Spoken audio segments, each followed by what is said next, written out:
എല്ലാ കൂട്ടുകാർക്കും നല്ലൊരു രാത്രി ആശംസിച്ചുകൊണ്ട് മാമ്പഴത്തിന്റെ പുതിയ വീഡിയോയിലേക്ക് സ്വാഗതം. നമുക്ക് നേരെ ഗൗതമിന്റെ അളകനന്ദയുടെ നാളത്തെ നല്ലൊരു പ്രമോ വിശേഷം കണ്ടാലോ. അങ്ങനെ നാളത്തെ പ്രമോ വിശേഷം നമ്മൾ കാണാൻ പോകുന്നത്, നമ്മളെല്ലാരും കുറെ കാലങ്ങളായിട്ട് ഗോവിന്ദും ഗീതവും തമ്മിൽ ഒന്നിച്ചതിന് ശേഷം തൊട്ട് ആഗ്രഹിക്കുന്ന ഒരു കാര്യമാണ്. അവർ തമ്മിലുള്ള ഇഷ്ടം തുറന്നു പറയണം, അങ്ങനെ അവർ ഒന്നാവണം എന്നുള്ള. അങ്ങനെ ആ ഒരു മുഹൂർത്തം നാളെ വന്നെത്തുവാണ്. അതിന്റെ വിശേഷങ്ങളൊക്കെയാണ് നാളെ കാണിക്കുന്നത്. അതിന് നിമിത്തമാകുന്നു രേഖയാണ്. അമ്മ രേഖ അങ്ങനെ ദൂതുമായിട്ട് ചെല്ലുവാണ്. അപ്പൊ അതിന്റെ കുറച്ച് വിശേഷങ്ങളൊക്കെയാണ് നാളെ കാണുന്നത്. ഇന്ന് തന്നെ ഗീതുവിന്റെ ഉള്ളിലെ പ്രണയം ഗീതുവിന് എങ്ങനെയായാലും ഗോവിന്ദനോട് തുറന്നു പറഞ്ഞേ പറ്റുള്ളൂ. പക്ഷെ ഗീതുവിന് പറയാനൊരു മടി. അങ്ങനെ രേഖ പറഞ്ഞു, നിനക്ക് പറയാൻ മടിയാണ്, കുഴപ്പമില്ല, ഞാൻ പോയി ഗോവിന്ദനോട് ഇതിനെക്കുറിച്ച് സംസാരിക്കാന്ന് പറയാണ്. അങ്ങനെ രേഖ ചെല്ലുവാണ്. രേഖ ചെന്ന് ഗോവിന്ദന് ഒരു ഗ്ലാസ് ചായ കൊടുത്തിട്ട് പറഞ്ഞു, അത് എനിക്ക് കുറച്ച് കാര്യങ്ങൾ സംസാരിക്കാണെന്ന് പറയാം. എന്താണെങ്കിലും രേഖ പറഞ്ഞു, അല്ല ഞാനതൊരു കഥയായിട്ട് പറയാന്ന് പറയാണ്.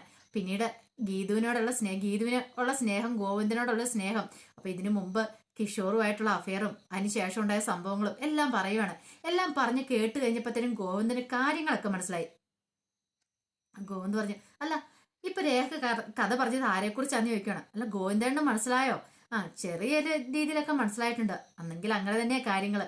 ഇപ്പം ഇതിനകത്തെ കഥാനായിക്ക് ഭയങ്കര പ്രണയം പക്ഷെ തുറന്നു പറയാൻ പറ്റുന്നില്ല, ഒരു ചമ്മല്. അതുകൊണ്ടാ ഞാന് ദൂതുമായിട്ട് വന്നേന്ന് പറയാം. ഓഹോ അങ്ങനെയാണോ? അന്ന ഒരു കാര്യം ചെയ്യേ, നായകയോട് പോയി പറഞ്ഞേരെ ധൈര്യമായിട്ട് എൻ്റെ അടുത്തേക്ക് പോരാനായിട്ട്. നായകൻ ഒരു കാരണവശാലും കൈവിടലെന്ന് പറഞ്ഞേക്കാൻ പറയാ. രേഖയ്ക്ക് സന്തോഷമായി. അപ്പൊ ഗോവിന്ദനും ഇഷ്ടമാണെന്നുള്ള സിഗ്നലാണ് കിട്ടിയിരിക്കുന്നത്.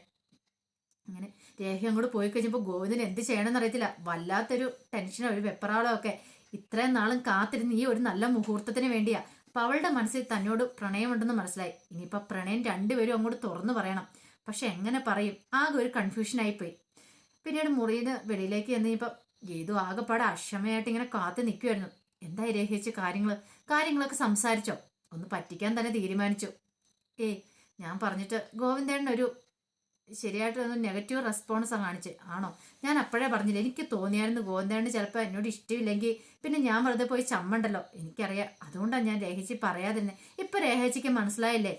പെട്ടെന്ന് ഗീതുവിന്റെ മുഖം മാറുന്ന രേഖ ശ്രദ്ധിച്ചു. രേഖയ്ക്ക് മനസ്സിലായി ഗീതു എത്രമാത്രം ഗോവിന്ദനെ പ്രണയിക്കുന്നുണ്ടുള്ള കാര്യം. പ്രണയം എന്ന് പറയാൻ പറ്റില്ല, അത്രമാത്രം ജീവൻ തുല്യ സ്നേഹിക്കുന്നേ. പിന്നീട് രേഖ പറഞ്ഞു, അതേ സങ്കടപ്പെടുമൊന്നും വേണ്ടാന്ന് പറഞ്ഞു. അതെന്താ അങ്ങനെ പറഞ്ഞേ? ഗോവിന്ദേട്ടൻ ഗ്രീൻ സെക്കിലാണ് കാണിച്ചതെന്ന് പറഞ്ഞേ. എന്ത്? ഗോവിന്ദേട്ടൻ നിന്നെ ഇഷ്ടമാ ഗീതു? ഇതേവരത്തെ കള്ളത്തരം പറയില്ല, സത്യമായിട്ടുള്ള കാര്യമാണ് പറഞ്ഞേ. ഞാൻ സംസാരിച്ചു കഴിഞ്ഞപ്പോൾ എനിക്ക് മനസ്സിലായതാ. നിന്നോട് എന്നോളാൻ പറഞ്ഞു. നിന്നോട് ചെന്ന് നിന്റെ മനസ്സിലുള്ള ഇഷ്ടം തുറന്നു പറഞ്ഞോളാൻ പറഞ്ഞു. അങ്ങനെയൊക്കെ പറഞ്ഞെന്നേ. ഗീതുവിന് പിന്നെ എന്ത് ചെയ്യണം നിർത്തില്ല. ഗീതു രേഖയുടെ കയ്യെ പിടിച്ചിട്ട് കെട്ടി അങ്ങ് പിടിക്കുകയാണ്. കെട്ടിപ്പിടിച്ച് ഉമ്മ കൊടുക്കണം. ഇതേ എനിക്കല്ല, ഇതൊക്കെ അവിടെയാ കൊടുക്കണ്ടേന്ന് പറയണം. പിന്നീട് ആ കയ്യെ പിടിച്ച് ഇങ്ങനെ വട്ടം കറക്കണം. ഇതേ മര്യാദയ്ക്ക് നിൽക്കുക, തല കറക്കണമെന്ന് പറയണം. ഇതൊന്നും കേൾക്കാൻ ഗീതു കൂട്ടാക്കുന്നില്ല. ഈ സമയത്ത് രാധികാമ്മ അങ്ങോട്ട് വരുന്നേ. രാധികാമ്മ ഇവിടെ വന്നപ്പോ കണ്ടു രണ്ടുപേരുടെ സന്തോഷം. ഓഹോ, അപ്പൊ പ്രഗ്നന്റ് ആയിട്ടുള്ള എൻജോയ്മെന്റ് ആയിരിക്കും. ഗീതു പ്രഗ്നന്റ് ആയതുകൊണ്ട് രഹയ്ക്ക് ഭയങ്കര സന്തോഷമാണെന്ന് തോന്നേ. അവളുടെ ഭർത്താവ് ഇവിടെ ഇല്ല, അന്നെങ്കിൽ പോലും എന്ത് സന്തോഷത്തോടെ അവളോട് നിൽക്കണമെന്ന് നോക്കി. വരുണിനെ എത്രയും പെട്ടെന്ന് ഈ വീട്ടിലേക്ക് കൊണ്ടുവരണം, ഇല്ലെങ്കിൽ ശരിയാവത്തില്ല. ഇവിടെ സുഖിച്ച് സന്തോഷത്തോടെ കഴിയുക. തന്റെ മകനോ പാവം, അവനിപ്പോ എവിടെയോ ഒരിടത്ത് പോയി അലഞ്ഞിരിഞ്ഞ് കിടക്കുക. ഇതിന്റെ ആവശ്യമുണ്ടോ? ഇങ്ങനെ പോയിട്ടുണ്ടെങ്കിൽ ശരിയാവത്തില്ല. ഇവളുടെ വയറ്റ് വളർന്ന കുഞ്ഞിനെ ഇല്ലാതാക്കണമെങ്കിൽ അവനും കൂടെ ഈ വീട്ടിൽ വരണം. അങ്ങനെ ചില തീരുമാനങ്ങളൊക്കെ രാധികാമ്മ എടുക്കുവാണ്. പിന്നീട് ഗോവിന്ദ മുറിയിലേക്ക് വരുവാണ്. അപ്പൊ ഗീതുവിന്റെ ഒരു ചമ്മല്. ഈ മുറിയിലേക്ക് ചെന്ന് കഴിയുമ്പോ ഗോവിന്ദേട്ടൻ എന്ത് പറയും ഗോവിന്ദനോട്? ആദ്യം ആര് തുടങ്ങും? ഒരു പക്ഷെ ഗോവിന്ദൻ എന്തായിരിക്കും എന്നോട് പറയാൻ പോണേ? രേഖിച്ച് പറഞ്ഞു, എന്നാലും മനസ്സിലൊരു ചമ്മലൊക്കെ ഉണ്ടാവുന്നുണ്ട്. അങ്ങനെ ഗീതു മുറിയിലേക്ക് ചെല്ലുമ്പോൾ ഗോവിന്ദ അവിടെ ഉണ്ട്. അപ്പൊ ഗീതു എന്നിട്ട് ഗോവിന്ദനെ നോക്കും. ഗോവിന്ദിച്ച്, എന്താ ഗീതു നിന്റെ മുഖത്ത് എന്താ ഒരു ഭയങ്കര പതിവിലും വിപരീതമായിട്ട് തിളക്കക്കൂടലുണ്ടല്ലേ? അതൊക്കെ കണ്ടേണ്ട തോന്നലാന്ന് പറയാം. തോന്നലൊന്നും അല്ല, സത്യമായിട്ടുള്ള കാര്യമാണ്. നിനക്ക് എന്നോട് എന്തെങ്കിലും പറയാനുണ്ടോന്ന് ചോദിക്കുക. എനിക്ക് പറയാൻ എന്തെങ്കിലും ഉണ്ടോ? അല്ല ഗോവിന്ദൻ എന്തെങ്കിലും പറയാനുണ്ടോ? എനിക്ക് പറയാനുണ്ടെങ്കിലോ? അന്ന് നീ ആദ്യം പറ. ഗോവിന്ദേട്ടൻ പറയാം എന്താന്ന്. പിന്നീട് ഗോവിന്ദൻ പറഞ്ഞു, ഇനിയിപ്പം അത് മറച്ചു വെച്ചിട്ട് കാര്യമില്ല, എത്രയാണെങ്കിലും പറഞ്ഞിട്ട് തന്നെ കാര്യം. പെട്ടെന്ന് ഗീതു പറഞ്ഞു, എന്നാ ശരി പറഞ്ഞോളാം പറഞ്ഞു. ഗീതു ഇങ്ങനെ നാളത്തോട് നിൽക്കുകയാണ്. ഇപ്പൊ പറയും എന്നുള്ളൊരു മട്ടില്. കാരണം ഇനിയിപ്പൊ എത്ര നാളെ വെച്ചാൽ ഇങ്ങനെ മുന്നോട്ട് പോകുന്നേ? ഇതിന്റെ ഒരു അവസാനം വേണമല്ലോ. കുറെ കാലമായി ഇന്ന് പറയും നാളെ പറയും എന്നൊക്കെ വിചാരിച്ചുകൊണ്ടിരിക്കണേ. പക്ഷെ രണ്ടുപേരും തമ്മിലുള്ള പ്രണയം തുറന്നു പറഞ്ഞില്ല. അവസാനം ഗോവിന്ദ ആ സത്യങ്ങൾ തുറന്നു പറയാണ്. എനിക്ക് നിന്നെ ഇഷ്ടമാണെന്നും പിന്നീട് എൻ്റെ ജീവിതത്തിലേക്ക് കുറെ കാലമായി ഞാനിത് നിന്നോട് പറയണമെന്ന് ആഗ്രഹിച്ചിരിക്കുന്ന കാര്യമാണ്. പക്ഷെ എങ്ങനെ നിന്റെ മുന്നിൽ അവതരിപ്പിക്കുമെന്ന് എനിക്ക് അറിയില്ലായിരുന്നു. ഒരു പക്ഷെ നിന്നോടുള്ള എൻ്റെ ഇഷ്ടം തുറന്നു പറഞ്ഞാൽ നിന്റെ പ്രതികരണം എങ്ങനെയാണെന്ന് അറിയത്തില്ലായിരുന്നു ഗീതു. അതുകൊണ്ടാണ് എനിക്ക് നിന്നെ ഇഷ്ടമാണ്. എൻ്റെ ജീവിതത്തിലേക്ക് നിന്നെ എനിക്ക് കൊണ്ടുവരാൻ ഇഷ്ടമാണ്. നിന്റെ ഇഷ്ടം അറിഞ്ഞിട്ട് വേണം എനിക്ക് മുന്നോട്ട് പോകാമെന്ന് പറയാം. ഈ ഒരു കാര്യം കേൾക്കാൻ വേണ്ടി മാത്രമാണ് ഗീതു കാത്തിരുന്നേ. അവസാനം ഗീതു പറഞ്ഞു എനിക്കും ഇഷ്ടമാണെന്ന് പറയണം ഈ ഒരു നിമിഷത്തിന് വേണ്ടി. അങ്ങനെ അവർ രണ്ടുപേരും ഇഷ്ടങ്ങൾ തുറന്നു പറയാണ്. ഗീതുവിന് എന്തെന്നില്ലാത്ത സന്തോഷമായിരുന്നു. കാരണം എത്രയോ കാലങ്ങളായിട്ട് കാത്തിരിക്കുന്നു. ആ കിഷോറുമായിട്ടുള്ള ബന്ധം ഉപേക്ഷിച്ചതിന് ശേഷം എങ്ങനെയും ഗോവിന്ദേണ്ണ മനസ്സിലാക്കിയതിന് ശേഷം ഗോവിന്ദേണ്ണനോടുള്ള ഇഷ്ടം തുറന്നു പറയണത് പലവട്ടം ആലോചിച്ച, പക്ഷെ ഒരിക്കൽ പോലും അതിന് സാധിച്ചിട്ടില്ല. പക്ഷെ ഇപ്പോഴാണ് അതിന് ഒരു സമയം വന്ന്. അങ്ങനെ രണ്ടുപേരും കൂടെ തങ്ങളുടെ ഇഷ്ടങ്ങളൊക്കെ തുറന്നു പറഞ്ഞ് സന്തോഷത്തോടെ ഇരിക്കുക. ഈ സമയം രാധികാമ്മ നല്ല കട്ടക്കലിപ്പിൽ തന്നെയാണ്. രാധികാമ്മ വരുണിനെ വിളിക്കുവാണ്. വരുണിനെ വിളിച്ചിട്ട് പറഞ്ഞു എടാ എന്തായ കാര്യങ്ങൾ എന്താമ്മേ? അല്ല ഞാൻ പറഞ്ഞില്ലായിരുന്നോ ഗീതിന്റെ കാര്യങ്ങൾ എത്രയും പെട്ടെന്ന് ഒരു തീരുമാനം ഉണ്ടാക്കണം, അല്ലെങ്കിൽ ശരിയാവത്തില്ല. അവളോട് ഭയങ്കര സന്തോഷത്തോടെ കഴിഞ്ഞുവിടുന്നത്. ഇങ്ങനെ പോയിട്ടുണ്ടെങ്കിൽ അധികം വൈകാതെ തന്നെ നീ പോയ പോലെ തന്നെ മിക്കവാറും ഞാൻ ഈ വീട്ടിൽ നിന്ന് ഇറങ്ങേണ്ട വരുമെന്ന് തോന്നി. എന്താമ്മ ഇപ്പൊ പുതിയ പ്രശ്നം എന്താ? അവളുടെ ഇവിടുത്തെ വാസം ഉണ്ടല്ലോ, അവള് മാത്രല്ല നിന്റെ ഭാര്യ ഉണ്ടല്ലോ രേഖ, അവരെല്ലാരും കൂടെ ചേർന്നോണ്ടാ ഇപ്പൊ ഇവിടുത്തെ പുതിയ പരിപാടികളൊക്കെ. എല്ലാവർക്കും അറിയാം ഇങ്ങനെ പോയിട്ടുണ്ടെങ്കിൽ അധികം വൈകാതെ തന്നെ ഞാനും നീയെല്ലാം ഔട്ടാവും.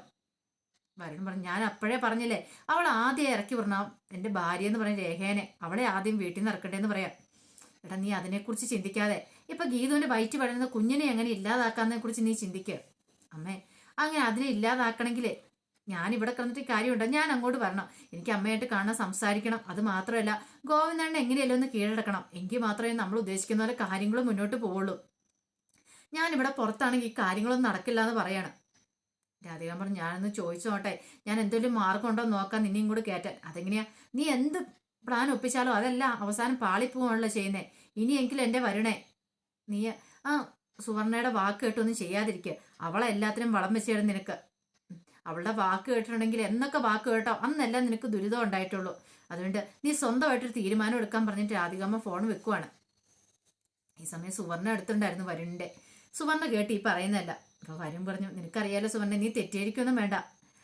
കാരണം നീ ഇതിനു മുമ്പ് എത്രയോ വട്ടം എന്തൊക്കെ ചെയ്തിരിക്കുന്നു, പക്ഷെ എന്തെങ്കിലും ഒരു കാര്യം സക്സസ് വന്നിട്ടുണ്ടോ? ഇല്ലല്ലോ. ഇപ്പോഴാണ്ട് കിഷോറിന്റെ വക ഭീഷണി വേറെ.